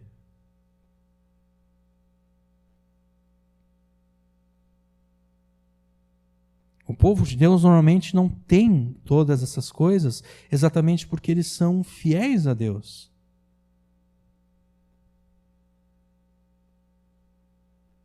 E aqui então nós vemos que o Evangelho que diz que se você tiver fé, então vai receber todas as coisas que o teu coração sempre quis, é um Evangelho falso. Porque de fato está escrito o seguinte: alegra-te também do Senhor, e Ele satisfará os desejos do teu coração. Entrega o teu caminho ao Senhor, confia nele e Ele tudo fará. Então Deus vai satisfazer os desejos do coração daqueles que se alegram, que se agradam dele. Mas o desejo do coração daqueles que se agradam em Deus, daqueles que se alegram em Deus, e daqueles que entregam a sua vida e as suas circunstâncias a Deus, é muito diferente dos desejos do coração daqueles que não servem a Deus e não são fiéis a Deus. Se eu de fato me agrado de Deus, se eu de fato me alegro em Deus, se eu de fato entreguei o meu caminho a Deus, se eu entreguei a minha vida e as minhas circunstâncias a Deus, então os desejos do meu coração não podem ser os mesmos desejos do coração daqueles que não se agradam de Deus, daqueles que não se alegram em Deus, daqueles que não entregaram a sua vida e as suas circunstâncias a Deus. Porque se for os mesmos desejos, então quer dizer que de fato eu não me agrado em Deus, eu não me alegro em Deus. Quem se agrada de Deus, quem se alegra em Deus, quem entrega a Deus o seu caminho, a sua vida, as suas circunstâncias, essa pessoa tem o seu coração mudado, de forma que aquilo que o seu coração passa a desejar é diferente daquilo que os incrédulos desejam.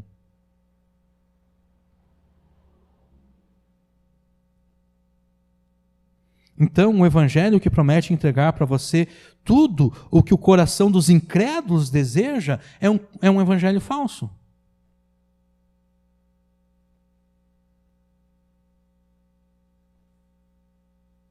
Deus nunca se comprometeu a entregar para os seus filhos aquilo que o coração dos incrédulos desejam.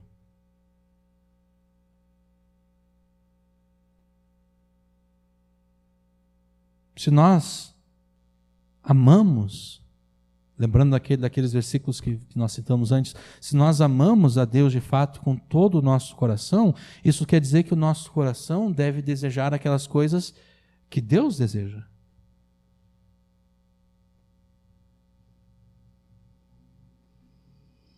O coração daquele que se agrada de Deus, o coração daquele que se alegra em Deus, ele vai desejar coisas melhores e coisas superiores a mansões, riquezas, roupas e assim por diante. Ela vai desejar coisas melhores e superiores do que isso. Não ajunteis tesouros na terra, onde a traça e a ferrugem os consomem, e os ladrões invadem e roubam, mas ajuntai tesouros no céu, onde nem a traça nem a ferrugem os consomem, e onde os ladrões não invadem nem roubam. Porque onde estiver o vosso tesouro, aí estará também o coração. A candeia do corpo são os olhos, de modo que se os teus olhos forem bons, todo o teu corpo terá luz. Se, porém, os teus olhos forem maus, o teu corpo estará repleto de trevas. Se, portanto, a luz que há em ti forem trevas, que grandes trevas serão? Ninguém pode servir a dois senhores, porque ou odiará a um e amará o outro, ou se dedicará a um e desprezará o outro. Não podeis servir a Deus e às riquezas. Isso é Jesus em Mateus 6. Agora Paulo em 1 Timóteo 6. Se alguém ensina alguma outra doutrina e discorda das palavras de nosso Senhor Jesus Cristo e da doutrina que é de acordo com a piedade, é arrogante e não compreende nada, mas delira em questões e discórdias acerca de palavras.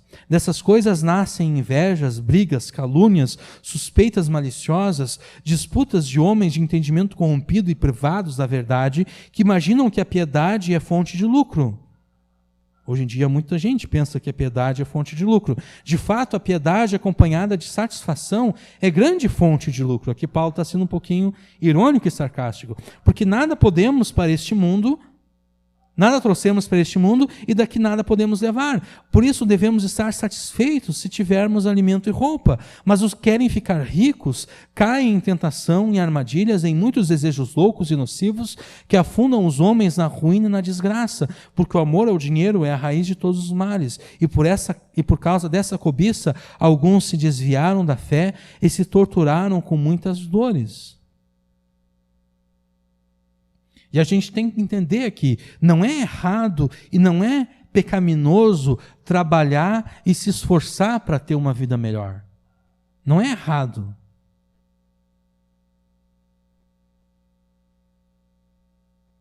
Não é errado se esforçar para ter um emprego melhor, para ter um salário melhor, para poder dar uma vida melhor para a família. Não é errado nada disso. O erro e o pecado e a infidelidade a Deus está em idolatrar e endeusar de tal forma uma vida melhor nesse mundo, a ponto de considerar que a própria fé em Deus resulta necessariamente numa vida em que você recebe de Deus todas as coisas que os incrédulos desejam para si nesse mundo. O erro, o pecado e a infidelidade a Deus está em rejeitar a Deus quando é da vontade de Deus que passemos por necessidades e situações ruins e adversas nesse mundo. É o que Paulo falou a Timóteo. Nessa tentativa de se tornar rico, muitos se desviaram. Por quê? Porque o desejo deles era se tornar rico, mas essa não era a vontade de Deus para eles. A vontade de Deus para eles não era que eles se tornassem ricos. E daí eles pensaram, bom, agora eu tenho que escolher entre a vontade de Deus, que é que eu não seja rico, e a minha própria vontade, que é me tornar rico. Eu vou escolher a minha vontade. Eu vou escolher me tornar rico. Nessa cobiça, muitos se desviaram. Isso não deveria ser surpresa, porque Jesus já deixou isso bem claro na parábola do semeador. A semente que nasceu naquele terreno que estava cheio de espinhos, é exatamente isso que acontece. A sedução das riquezas, os cuidados dessa vida sufocam a palavra e ela fica infrutífera.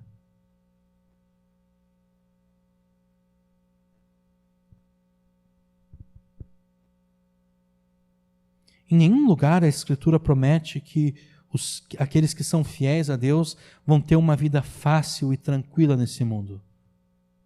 Pela misericórdia de Deus, muitas vezes, Deus dá aos seus filhos uma vida fácil e tranquila nesse mundo.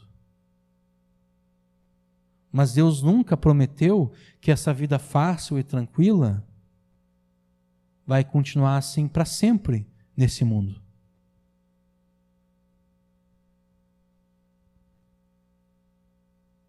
Por isso que Paulo diz lá em 1 Coríntios 7, falando no contexto do casamento, que aqueles que têm alguma coisa nesse mundo devem agir como se não tivessem. Aqueles que compram devem agir nesse mundo como se aquilo que eles tivessem comprado não fosse deles, de fato, não pertencesse a eles. Aqueles que usam esse mundo de forma correta devem viver como se não usassem desse mundo, como se não dependessem desse mundo. Porque a aparência desse mundo passa, porque nós não sabemos para aquilo que Deus nos chamou. Talvez nós tenhamos sido chamados para, pela fé, escaparmos do fio da espada. mas talvez nós tenhamos sido chamados para morrermos.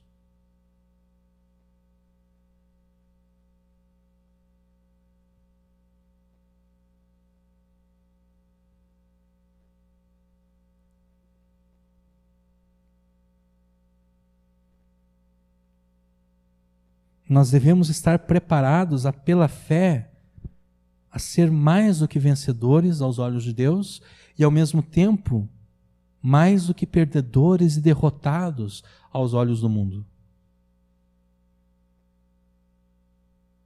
Porque é isso que Paulo fala lá em Romanos. Ele fala que nós somos mais do que vencedores, mas ele fala acerca da espada, da nudez. Ele fala do sofrimento. E ser mais do que vencedor aos olhos de Deus é exatamente passar por todas essas coisas e ainda assim não ser separado do amor de Deus que está em Cristo Jesus. Então nós devemos estar preparados pela fé a sermos mais do que vencedores aos olhos de Deus e ao mesmo tempo sermos mais do que perdedores aos olhos do mundo. Se você crê em Deus e é fiel a Ele, jamais olhe para si mesmo como o mundo te vê, porque o mundo te vê como um perdedor, o mundo te vê como um derrotado. O mundo te vê como alguém que não merece viver, como alguém que deve ser torturado, maltratado e morto. Se você crê em Deus e é fiel a Ele, jamais olhe para si mesmo como o mundo te vê. Se você crê em Deus e é fiel a Ele, olhe para si mesmo como Deus te vê, como alguém do qual esse mundo não é digno. Alguém que, apesar das fraquezas, das lutas e das derrotas, é mais do que vencedor. Alguém que, apesar de todas essas coisas, o mundo não é digno de alguém como você, de alguém como eu. Se é que de fato nós cremos em Deus. Versículo 39. E todos eles, tendo tido testemunho pela fé, eles não alcançaram a promessa, eles não obtiveram a promessa. O escritor agora junta num bloco só todos os exemplos de fé citados nesse capítulo. Desde Abel até o último. Nenhum deles obteve a promessa. Não foi pela perfeição das obras deles e nem por aquilo que eles conquistaram, mas foi pela fé deles em Deus que eles receberam o bom testemunho e a aprovação de Deus. Eles foram aprovados por Deus. Deus deu testemunho da fé deles. Não pelas obras deles, não por aquilo que eles fizeram, não por aquilo que eles conquistaram, mas pela causa de todas essas coisas, pela fé que eles tiveram em Deus. Mas ainda assim, eles não receberam a promessa. Eles não receberam a maior de todas as promessas. Mas por que eles não receberam? Porque a fé deles era indigna? Não. O escritor de Hebreus já disse que Deus deu testemunho da fé deles. Eles não receberam por causa daquilo que está escrito no versículo 40. Provendo Deus alguma coisa melhor a nosso respeito, para que eles, sem nós, não fossem aperfeiçoados. Eles não receberam a promessa porque Deus preparou algo melhor para nós, para que, sem nós, eles não fossem aperfeiçoados. Depois do relato da queda, lá em Gênesis, nós temos o proto-evangelho, no qual Deus promete, proto-evangelho é um nome técnico de Gênesis 3, versículo 15, quando Deus amaldiçoa a serpente e Deus promete que o filho da mulher, o descendente da mulher, iria derrotar a serpente. Proto-evangelho, o evangelho em protótipo, por assim dizer. A primeira vez que o evangelho foi anunciado, por isso chamado proto-evangelho. Ali Deus promete a salvação final do povo de Deus e a derrota completa de Satanás. A salvação final do povo de Deus, a derrota de Satanás, a derrota completa de Satanás, foram garantidas por Jesus, quando Jesus veio a este mundo, quando ele morreu, ressuscitou e subiu aos céus. Mas essa salvação, ela será consumada plenamente apenas no retorno de Jesus.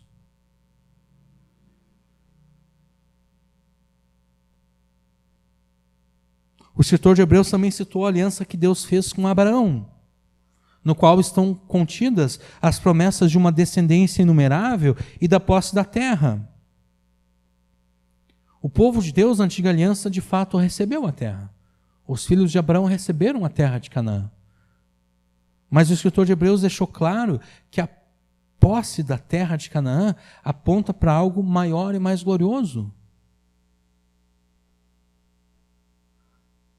A posse da terra de Canaã aponta para a posse dos novos céus na nova terra e a entrada na cidade de Deus, na Jerusalém celestial, na nova Jerusalém, onde todos os filhos de Abraão vão entrar.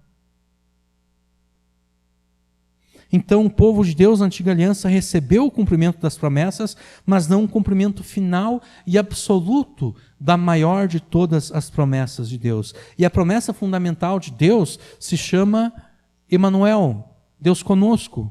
É a habitação de Deus entre o seu povo para todo sempre. Nós, crentes da nova aliança, nós recebemos coisas melhores. Nós já experimentamos agora a realidade dos bens futuros. Já agora nós temos a vida eterna. Já agora Deus está conosco.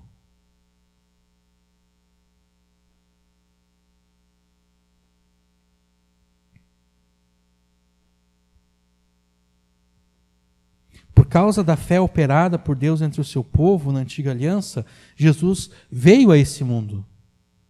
Tudo isso, todas essas coisas relatadas aqui no capítulo 11, elas culminam na vinda de Jesus. Todos esses atos de fé, todos esses atos heróicos e todas essas aparentes derrotas, tudo isso culmina na vinda de Jesus, no nascimento de Jesus. E agora nós, sobre quem os fins dos tempos já chegou, conforme Paulo fala lá em Coríntios, nós agora conhecemos e vemos em Jesus o início do cumprimento da maior de todas as promessas de Deus.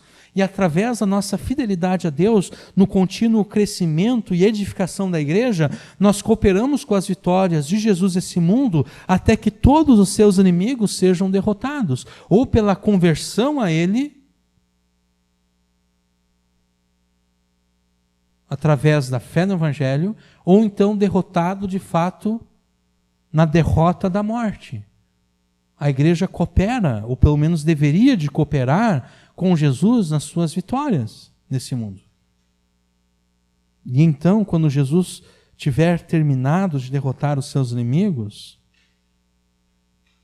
então nós receberemos o cumprimento final e absoluto da promessa na ressurreição do último dia.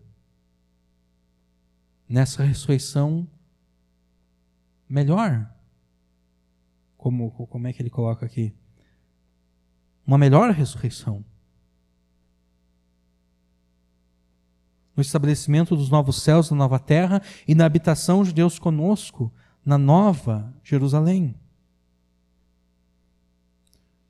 O povo de Deus está unido como um todo, tanto na antiga aliança como na nova aliança. A fé que nós devemos ter é a mesma fé pelo qual os antigos alcançaram testemunho diante de Deus. Pela fé em Jesus, nós somos a continuidade do povo de Deus, e se nós voltarmos atrás, se nós recuarmos, nós estaremos desistindo das promessas de Deus para aproveitarmos os prazeres transitórios do pecado.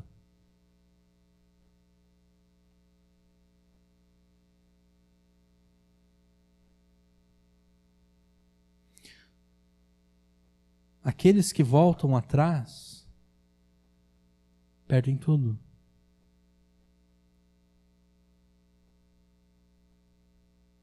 toda a história do povo de Deus, desde o Éden, passando por Abel, Noé, chegando a Abraão, Sara, Isaque, Jacó, José, Moisés, Raabe, os juízes, os 6 e os profetas de Israel e aqueles muitos anônimos que somente Deus conheceu, toda essa história de fé aponta para o cumprimento das alianças da promessa e das promessas da aliança em Jesus.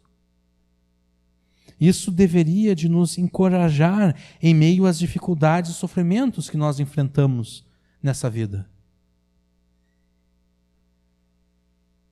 Nenhum deles recebeu a promessa com letra maiúscula, porque era plano de Deus que nós também fôssemos feitos participantes dessas bênçãos em Jesus. Se eles tivessem alcançado a promessa, a história teria terminado. Eles não alcançaram a promessa exatamente para o nosso benefício.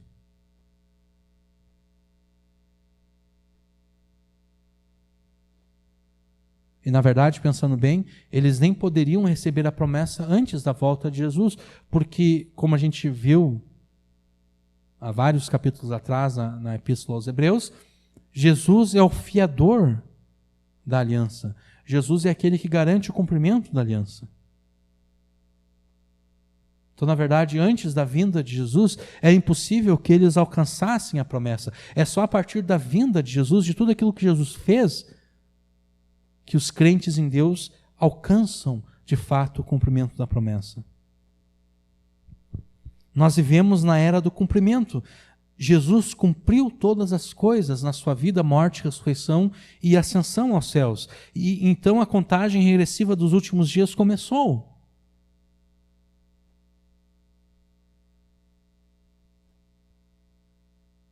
Os últimos dias começaram quando Jesus veio a este mundo. Ele começou a pregar: o tempo está cumprido, o reino de Deus está próximo, arrependei-vos e crede no Evangelho. Enquanto os santos da antiga aliança olhavam para frente, nós olhamos para trás. Eles olhavam para frente em direção a Jesus, aquele que haveria de garantir o cumprimento da promessa. Nós olhamos para trás, para aquilo que Jesus já fez no passado. Mas nós também olhamos para frente, porque embora tudo já esteja garantido, nós ainda não experimentamos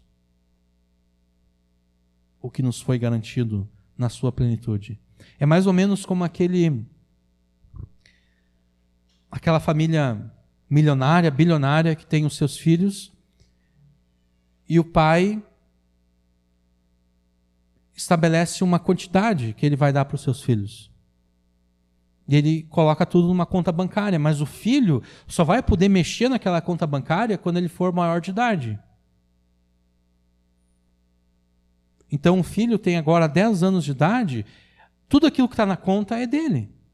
Já está garantido, é tudo dele. Só que ele não consegue usufruir plenamente daquilo que já é dele. Nós já usufruímos em parte daquilo que Jesus conquistou para nós. Nós usufruímos os bens futuros, mas de uma forma limitada ainda. Por isso então que nós olhamos para trás em direção àquilo que Jesus fez na cruz do Calvário, mas nós também olhamos para frente, em direção à volta de Jesus, porque vai ser a partir da volta de Jesus que nós vamos experimentar de forma plena e completa tudo aquilo que Jesus conquistou para nós. Nós vamos então receber de fato a plenitude da promessa de Deus. Por isso nós olhamos ainda para frente, por isso nós ainda batalhamos nessa vida. Por isso nós ainda devemos lutar nessa vida. Por isso nós ainda devemos participar das vitórias de Jesus nessa vida. Porque embora tudo já esteja garantido, é necessário conquistar a vitória final. E nós devemos ser cooperadores de Jesus nisso.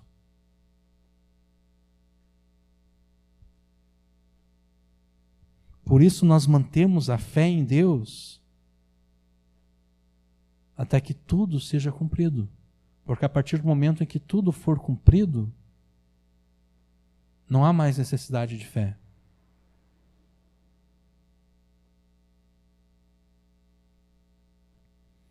Enquanto nós pensamos nesse mural dos heróis da fé, nós não podemos deixar de ver que Deus nos chama para sermos fiéis no contexto em que nós estamos, no contexto daquilo que nós somos, o que nos foi dado e de onde estamos. É aqui que nós devemos ser fiéis a Deus.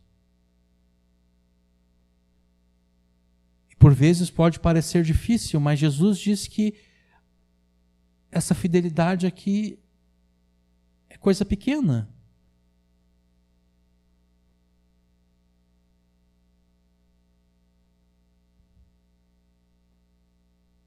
Nós devemos ser chamados a sermos fiéis nas coisas pequenas desse mundo. Para nós parecem grandes, mas do ponto de vista de Deus são coisas pequenas desse mundo, para que nós venhamos a receber no futuro as coisas grandes. Para que nós venhamos a receber no futuro a promessa.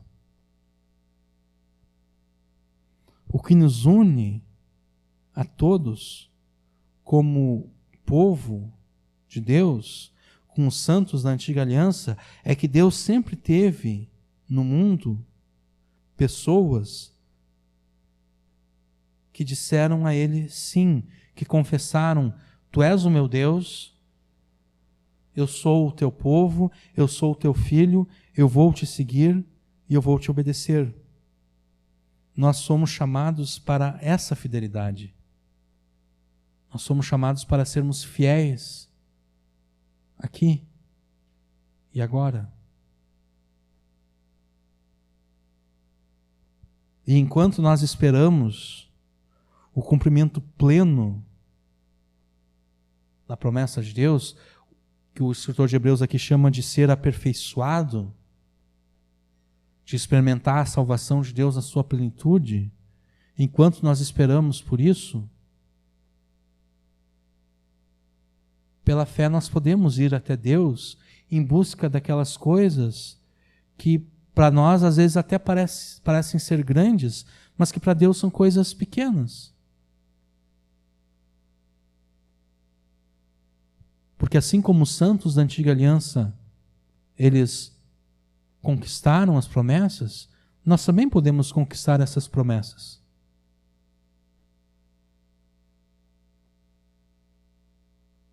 Pela fé, crendo em Deus e nos submetendo à vontade dEle. Talvez algumas coisas que nós queremos sejam a vontade dEle, talvez outras não sejam na vontade dEle, mas a gente só vai saber ao certo pedindo.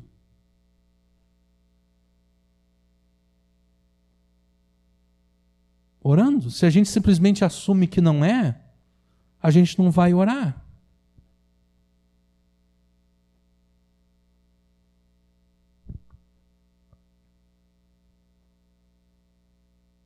Nós devemos crer na fidelidade de Deus, nós devemos ver a fidelidade de Deus àqueles que creram no passado e considerar que Deus também será fiel a nós. Deus foi fiel àqueles, ao seu povo no passado, Ele será fiel a nós também.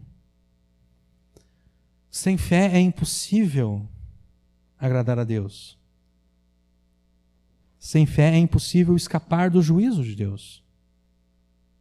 Sem fé é impossível habitar na cidade de Deus.